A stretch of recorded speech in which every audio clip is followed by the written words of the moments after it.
Mike wasn't kidding about being the beast at skee-ball. He easily beat Chip and Oswald 3 times, but he was a good sport, and when spent the whole time joking around, it felt good being included. But after a couple games, Oswald started to worry. What time was it really? How long had his dad been looking for him? And how was his dad going to get back to the real life? Sure, he wanted to give Dad a little scare, but he didn't want to scare the old man so much he got the police involved. Hey guys, I better run, I said. My grandma, he almost said, just texted me, but realized Chip and Mike would have no idea what he was talking about. Whenever this was, there were no cell phones. My grandma's supposed to pick me up in a few minutes. Okay, dude, maybe we'll catch you later, Chip said as Mike gave a little nod and waved. Oswald left his companions, stood on the corner in sock feet, wondering what to do. He was having some kind of magical experience. He was late getting back, and he was missing his shoes, but he was some kind of mixed guy Cinderella. How to get back? He could walk out in the front door of Freddy Fazbear's, but where would they take him? It might be the right place to find his dad's car waiting, but it wasn't the right time. Not the right decade, even. Then it dawned on him. Maybe the way out was the same way he got in, at the ball pit. A mom was telling her little kids it was time to leave. They tried to argue with her, but she turned on her stern mom voice and threatened them with early bedtime. Once they got out, he got in. He sank beneath the surface before anybody could use that kid over the height limit was in the ball pit. How long to stay under? Randomly, he decided to count to 100, then stand up. He rose to his feet, found himself standing in the roped off pit of Jeff's Pizza. He climbed down and found his shoes right where he left them. His phone vibrated in his pocket. He took out and read, "We'll be there in 2." Had no time passed at all? He headed to the door, and Jeff called, "See you, kid," behind him. "This looks great, Mom," he said, staring a sausage LinkedIn with his fork. "You're in a good mood today." Mom slid a waffle into the plate.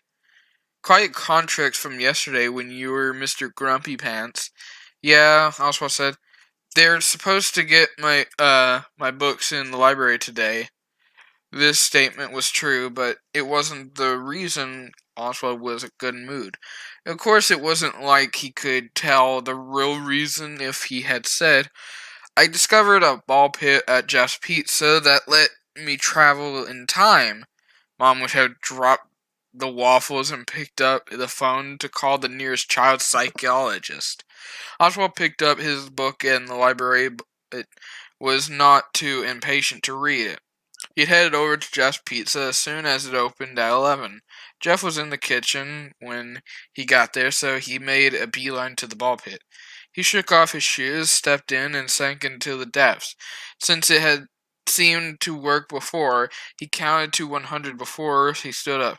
The Chamatronic band was playing some weird jingle song, and it was partly drowning out by the beeping and bleeping and dinging of various games.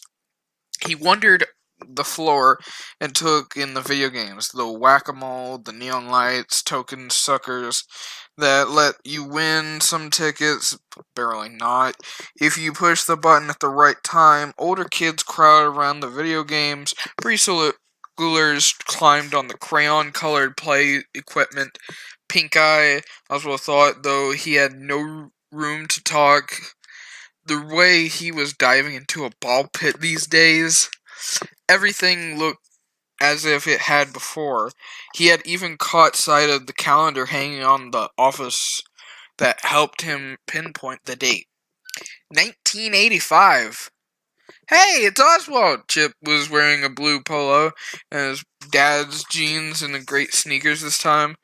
Not a hair on his head was out of place. "Hey, Oz," Mike said as he was wearing a Back to the Future t-shirt. "Anyone ever call you that Like the Wizard of Oz? They do now, Oz said, grinning, as he had gone from having the loneliest summer ever to having two new friends and a nickname. True, all these seemed to be happening in the mid 1980s, but why get hung up on the details? Hey, Chip said, we're just ordering a pizza. Would you want to come have some? We ordered a large, so there was more than we could eat. Speak for yourself, Mike said, but he was grinning. Okay, Chip said. How about I say it's more than we should eat? Want to join us? Oswald was curious how Freddy Fazbear's compared with Jeff's. Sure, thanks.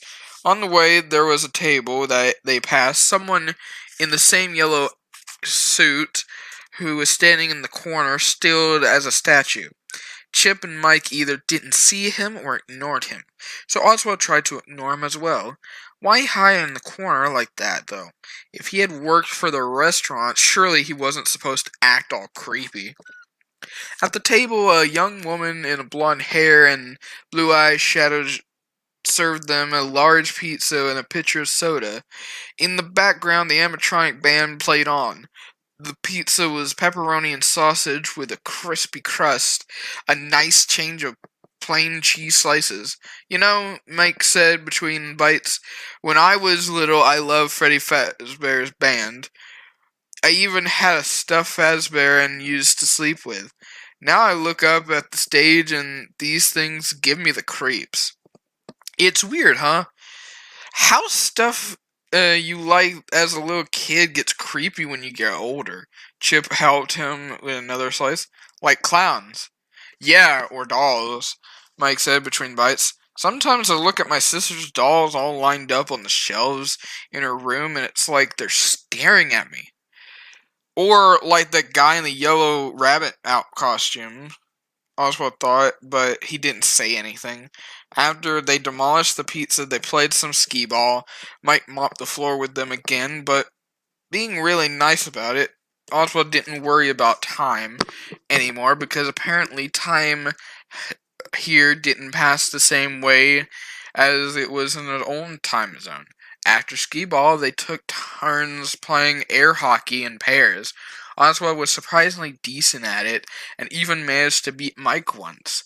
When they started to run low on tokens, Oswald thanked them for sharing their wealth and said he hoped to see them again soon. After they said their goodbyes, Oswald waited until no one was looking and disappeared into the ball pit. Hanging out with Chip and Mike turned into a regular thing. Today, they weren't even playing games. They were just sitting at a booth, drinking sodas and talking, trying to ignore the animatronic animals' annoying music so much as they could. You know, what movie I liked, Chip said. His polo shirt was peach colored today. Oswald loved the guy, but really, didn't he own one shirt that wasn't the color of an Easter egg? The Eternal Song. Seriously? Mike said, pushing a huge glasses up on his nose. That movie was so boring. I was like, The Eternal Song is the perfect title for this movie because I don't think it ever going to end. They all laughed and then Chip said, What did you think of it, Oz? I haven't seen that one, Oswald said as he said that a lot, was hanging out with Chip and Mike. Oswald always listened to them talk about movies and shows they liked. When they mentioned one that he didn't know, he looked up online and then he got home and made a list of 80s movies he wanted to watch and checked the TV listings on the DVR to see when any of them might be showing. Oswald participated in Chip and Mike's conversation as much as he could. It was kind of like being a foreign exchange student, and he sometimes had to fake his way through by smiling and nodding, and being generally agreeable. Man, you need to get out more, Mike said. Maybe you can go to the movies with Chip and me sometime. That'd be cool, Oswald said, because what else could he say? Actually, I'm going to the far future and I didn't think it's physically possible for me to see any place but in Freddy Fazbear's and 8 1985. They both think it was a joke on Mike because his favorite movie was Back to the Future. Name one movie you've seen that you really like, Chip said to Oswald. I'm trying to figure that out what your taste is. Oswald's mind blank. What's a movie from the 80s? E.T. E.T. said T laughing. E.T. was like 3 years ago. You really do need to get out more. Do not have any movie theaters where you're from. They do, Oswald thought, and they have Netflix and PlayStations and YouTubes and social media, but he didn't say it. Of course, there was technology. Chip and Mike talked about that he had only the vaguest knowledge of, like VCRs and boomboxes and cassette tapes, and he constantly had to remind himself not to talk about things like cell phones and tablets and the internet. He tried not to wear t-shirts with characters and references that might confuse them or the other customers at 1985 Fazbear's Pizza. Yeah, we're definitely need to bring you up to date, Chip said. If you only knew, Oswald thought. Hey, do you want to go play some games? Oswald said, I feel the skee ball is calling me, but I promise to go easy on you guys. Chip laughed. No, you won't. You'll murder us. You guys go ahead. I think I'm gonna stay at the table. What, and watch the show? Mike, Mike said, nodding in the direction of the creepy characters on stage. Is something wrong if you're suddenly decided you like Freddy Fazbear's music? We need to get you help fast. No, nothing's wrong, Oswald said. But really, something was. For the first time visit in 1985 Freddy Fazbear's, it hadn't even occurred to him that he was basically mooching off Chip and Mike's generosity because he hadn't any money of his own. And even if he wasn't broke in his own time, would the money he brought from past present day even work in 1985? It was kind of pitiful being broke in 2 decades. Finally, he said, I just feel like I'm always taking your money because I never have any. Hey, dude, it's cool, Chip said. We haven't even noticed. Yeah, Mike said. We just figure your grandma never gave you any money. I know my grandma doesn't expect when it's my birthday. They were being really nice, but Oswald still felt embarrassed. If they had talked about his lack of money, they would have noticed it. How about I just go hang out with you while you play? Oswald said when he stood up and felt a strange heaviness in his pocket. Something to them was so heavy he felt like his jeans might fall down. He reached in his pockets and pulled out double handfuls of Freddy Fazbear's game tokens. He proceeded a handful and dumped it on the table. Or we can all use these, he said, and no idea how to explain the magic that occurred. I guess I forgot I was wearing these pants, the ones that have all the tokens in them. Chip and Mike looked at a little confused, but then they grinned and started taking coins from the table into their empty soda cups. Oswald did the same and decided just to go with the weirdness. He didn't know how the tokens got there, but then again, he didn't really want to know how they got there either.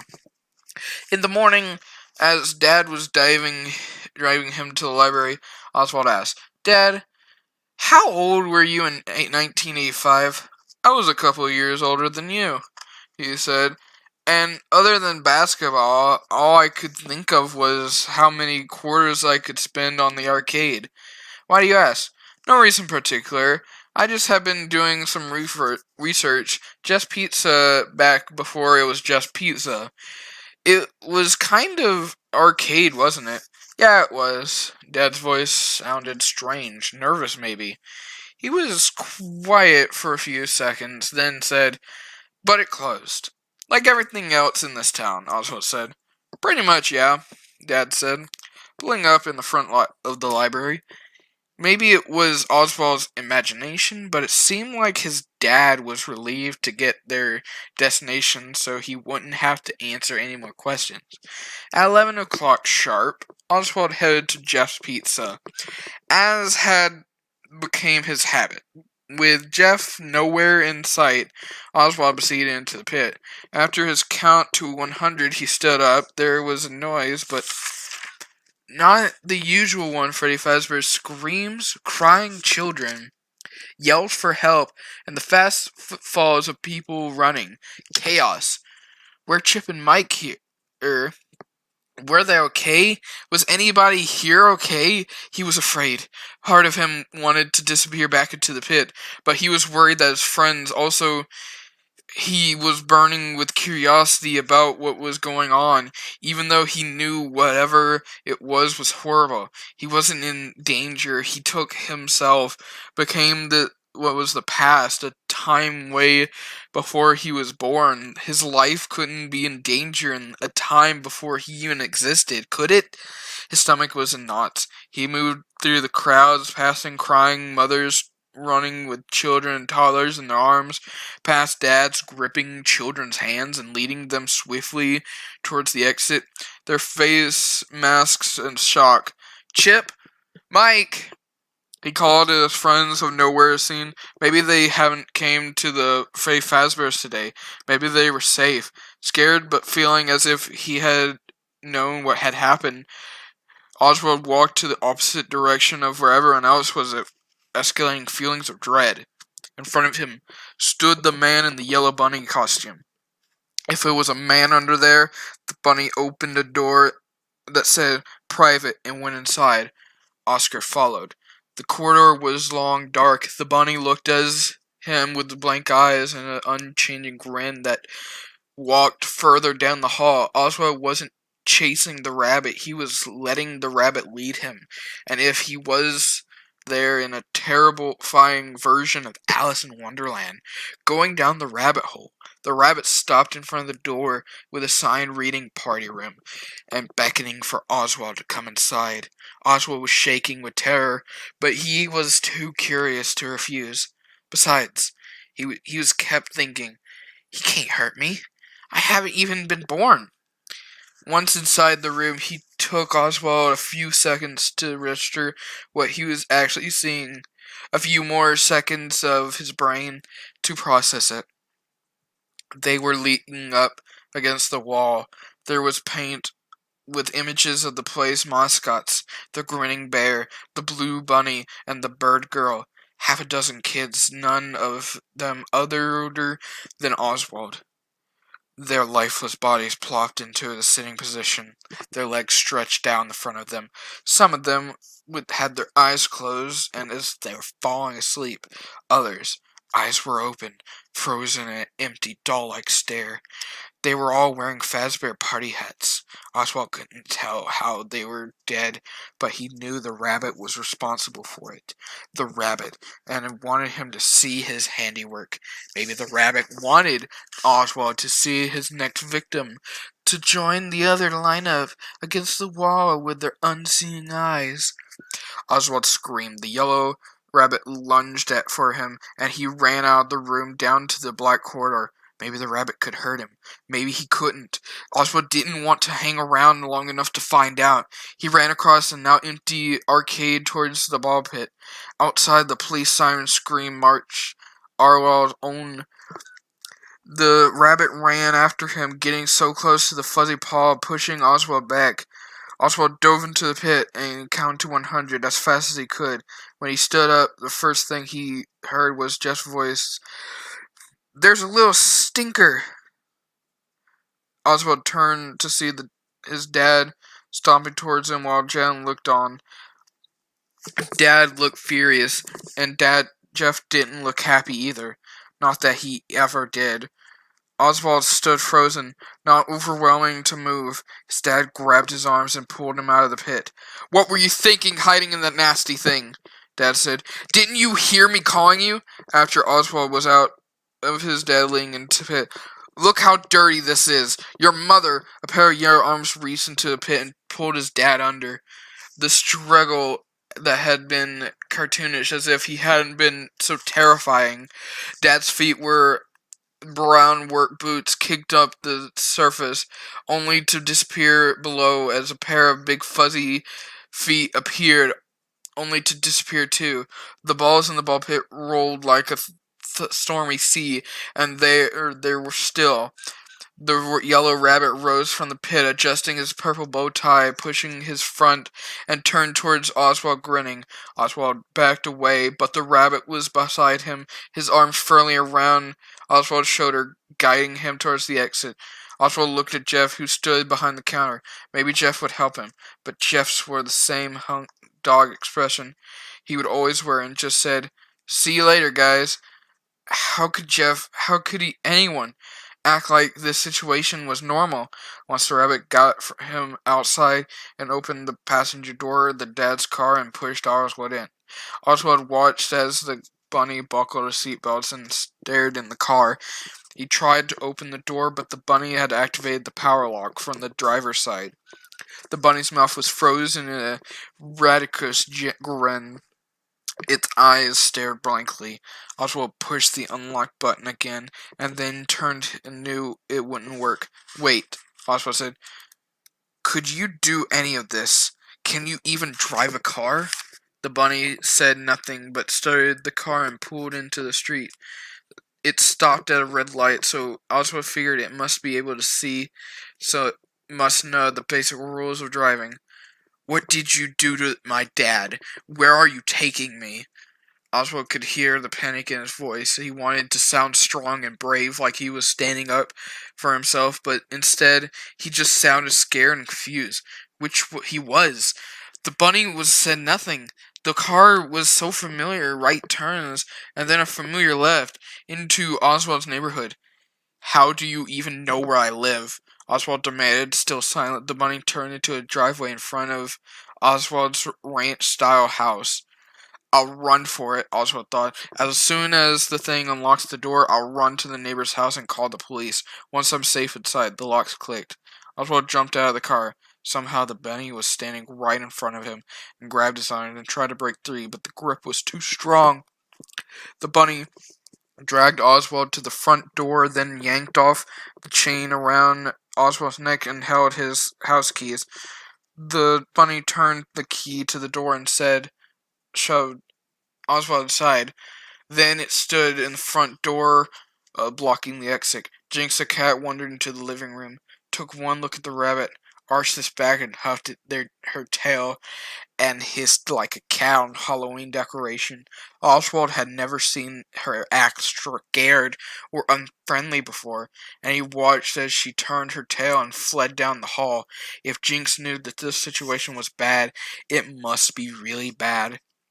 "You couldn't do this," Oswald said to the rabbit in tears. He didn't want to cry, but he wanted to long strong, but he couldn't help it. Th- this is kidnapping or something. My mom will be home soon and she'll call the police." It was totally a bluff, of course. Mom wouldn't be home until after midnight. Would he ever be alive by the time Mom got home? Was his dad even alive now? He knew the bunny would grab him if he turned to make a run back to the door. "I'm going to my room now, okay? I'm not trying to escape, but I'm just going to my room." He backed away and the bunny let him. As soon as he took inside his room, he slammed the door and locked it. He took a deep breath and to think there was a window in the door. It was high and too small to climb through. Under the bed, Jinx let out a low growl. Oscar could hear the bunny outside the door. If he made a phone call, it would hear him, but maybe he could send a text. He took out his phone and, shaking his head, texted, "Mom, emergency, something wrong with Dad. Come home now." Oswald knew everything he texted. She said she wouldn't be coming home now, but she was always dealing with medical emergencies at work. Sometimes it took her a long time to check her phone. It was Dad who Oswald was supposed to be in contact with the events of an emergency, but obviously that wasn't going to work now. A miserable hour passed until Oswald's phone vibrated. Afraid of the rabbits might still be listening outside of the locked door, he picked up without saying hello. Oswald, what's going on? Mom surrounded, terrified. Do I need to call 911? I can't talk now. Oswald whispered. I'm on my way home, okay? She hung up. 15 minutes seemed to pass slowly until Oswald thought it was possible. Then the knock on Oswald's door. Oswald jumped at his heart throat. Who is it? It's me! Mom said, sounding aside. Open the door. He opened the door with a crack to make sure it was really her. Once he let her in, he closed the door and locked it behind her. Oswald, you need to tell me what's going on. Mom's brow was floored with worry. Where to start? How to explain everything surrounding it crazy? It's Dad. He's not okay. I'm not even sure where he is. Mom put her hands on his shoulder. Oswald, I just saw your dad. He's laying on the bed in our bedroom watching TV. He made you a chicken pot pie for dinner. Is sitting on the stove. What? I'm not hungry. He tried to wrap his mind around his mom's word. You saw Dad? Mom nodded as she looked at him like he was one of her patients instead of her child. Like she was trying to figure out what was worrying with him. And he's okay? Mom nodded again. He's okay, but I'm worried about you. She put his hand on her forehead, checking for a fever. I'm okay, Oswald said. I mean, if Dad's okay, I'm okay. He's just didn't seem okay. Maybe it's good school starting back. I think you're spending too much time by yourself. What could he say? Actually, I've been spending time with my new friends in 1985. Maybe. So, I probably should just go on to bed. I have to get on an early start in the morning. I think that's a good idea, Mom said as she put her hands on her cheeks and looked at him directly in the eyes. And listen, if you're going to text me at work, make sure it's a real emergency. You scared me. I thought it was a real emergency. I'm sorry. It's all okay, honey. Get some rest, okay? Okay. After Mom left, Oswald looked under her the bed. Jinx was still there, crouched in a ball like she was trying to make herself so small and invisible as possible. Her eyes wide and looked terrified. It's okay, Jinxie, Oswald said, reaching under the bed with a finger. Mom said it's safe. You can come out now. The cat won't budge. He laid awake in bed. If Mom said Dad was there and okay, then it must be true. Why wouldn't she lie? But Oswald knew what he'd seen. He had seen the yellow thing. He had started to think of it drag his dad into the pit. He had seen the yellow thing climb out of the pit and felt the grip on his arm and sat beside the car and drove him home. Or had he? If Mom said Dad was at home and okay, he must be. Dad trusted his mom, but if Dad was okay, it might be Oswald hasn't seen what he thought he saw, and that must mean that Oswald was losing his mind. After only a few hours of fistful sleep, Oswald woke up to the aroma of frying ham and baking biscuits. His stomach rumbled, reminding him he had missed dinner last night. Everything felt normal. Maybe he should just treat yesterday like a bad dream and try to move forward. A new school year, a new beginning. He stopped at the bathroom and then made his way to the kitchen. Feeling better? Mom asked. She was, with her hair in a ponytail, wearing her pink fuzzy bathrobe, fixing breakfast just like yesterday. Something about this fact made Oswald feel tremendously relieved. Yeah, he said. I was pretty hungry, actually. Now that's a problem I can fix, Mom said. She sat down a plate with 2 ham biscuits on it and poured him orange juice. Oswald ate the first ham biscuit in 3 big bites. The yellow thing walked in across from him and the dinner table. Mom? Oswald's heart beat just like a jackhammer in his face. The ham biscuit sat and heavily turned. What is it, hon? It said. Where's Dad? who had turned to the coffee pot in hand. Oswald, your dad is sitting right across from you. If there's some kind of elaborate prank, you could cut it out right now, because it's officially stopped being funny. She pointed a cup of coffee and sat it down in front of the yellow thing, which stared straight ahead, its mouth set to unchanging grin. Oswald knew he wasn't getting anywhere. Either he was insane or his mother was. Okay, understand, I'll cut it out. I apologize. Maybe I'll be excused so I can get ready for school. Of course, Mom said, but she was looking at him kind of funny again. Oswald stopped in the bathroom to brush his teeth and then went to the room to get his backpack. He picked under his bed to find Jake still hiding there. Well, it's good to know there's someone else in this family who sees some sense, he said. When Oswald came back into the kitchen, the yellow thing was standing by the door, car keys in paw. Is Dad taking me to school? Oswald asked. He didn't know if he could bear sitting beside him in the car again, hoping it was watching the road and staring through the widescreens with the empty eyes. Doesn't he always? Mom said. He could hear the worry in her voice. Have a great day, okay? Seeing no choice, Oswald got into the car beside the yellow thing. Once again, he locked the door from the driver's side. It packed out of the driveway and past a jogging neighborhood, who waved just as if it was his dad. I don't understand, Oswald said on the edge of tears. Are you real? Is this real? Am I going crazy? The yellow thing said nothing, just stared in the road ahead. When it pulled in front of the Westbrook Middle School, the cross guards and the kids on the sidewalk didn't seem to notice the car was being driven by a giant yellow rabbit. Hey, Oswald said before he got out of the car, don't bother picking me up this afternoon. I'll just catch the bus. The school bus was a big yellow thing he could handle, but it was some kind of cosmic law. The first person Oswald saw in the hall was Dylan, his tormentor.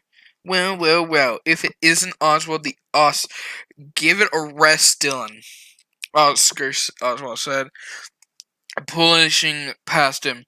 I've got way bigger problems than you today.